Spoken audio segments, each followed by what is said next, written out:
पिछले वीडियो में हमने जाना था ADHD होता क्या है। आज हम जानेंगे कि इसको हम कैसे पहचानें, या फिर आप किसी मेंटल हेल्थ प्रोफेशनल के पास जाएंगे तो इसको कैसे डायग्नोज करता है। नमस्कार, मैं डॉक्टर नितिन अग्रवाल स्वागत करता हूं आपका doctor MD your health guide में। और आज हम बात करने जा रहे हैं कि ADHD डायग्नोज कैसे होता है। तो ADHD की डायग्नोसिस के लिए जरूरी है कि क्योंकि ये एक न्यूरो डेवलपमेंटल डिसऑर्डर है। न्यूरो डेवलपमेंटल मीन्स जब हमारा ब्रेन डेवलप होता है उस दौरान उसकी जो ट्रेजेक्ट्री है वो चेंज हो जाती है। एक नॉर्मल ट्रेजेक्ट्री जैसे सामने जा रहे हैं हम, उससे डेविएट हो जाती है। इनको हम न्यूरो डेवलपमेंटल डिसऑर्डर कहते हैं। तो वो चेंज हो जाने के लिए जरूरी है कि इसके जो सिम्टम्स हैं 12 साल या उससे पहले दिखाई दें हमें। अब इसके सिम्टम्स के जो 3 ग्रुप होते हैं, एक होता है इनअटेंशन का ग्रुप, एक हाइपर एक्टिविटी का ग्रुप और एक इम्पल्सिविटी का ग्रुप, जो कि इनके टाइप भी हैं। तो ऐसे ADHD हाइपर एक्टिव टाइप की हो सकती है,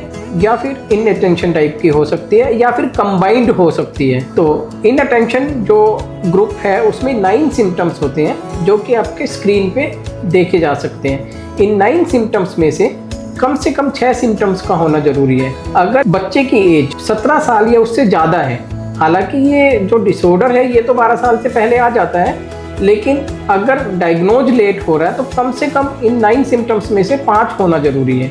और अगर हम बात करें हाइपर एक्टिविटी और इम्पल्सिविटी के, जिनके सिम्टम्स भी आप स्क्रीन पे देख पा रहे हैं, इनमें से भी कम से कम 9 सिम्टम्स में से 6 होना जरूरी है। और अगर बच्चे की एज 17 साल या उससे ज़्यादा है तो 5 सिम्टम्स का होना जरूरी है। दूसरी चीज़ ये ध्यान देने वाली है कि ये जितने भी सिम्टम्स है किसी मेडिकल डिसऑर्डर की वजह से नहीं होने चाहिए, या फिर कोई और साइकोलॉजिकल या साइकेट्रिक डिसऑर्डर की वजह से नहीं होना चाहिए। मिनिमम सिम्टम की जो ड्यूरेशन है वो 6 महीने होनी चाहिए। अगर 6 महीने से कम है सिम्टम्स तो हो सकता है वो किसी और रीजन से, कोई सोशल सिचुएशन के कारण हो। फिर आता है कि ये सिम्टम्स जरूरी है कि कम से कम 2 सेटिंग्स, जैसे कि मैं बात करूं, अगर एक बच्चे की हम बात करें तो 3 सेटिंग्स होती है बच्चे की लाइफ में यूजुअली। उसके स्कूल या एकेडमिक सेटिंग्स, दूसरा उसके फ्रेंड्स पीयर सेटिंग, और तीसरा होता है उसका घर। तो इन 3 सेटिंग में से कम 2 सेटिंग्स में ये सिम्टम्स होना जरूरी है।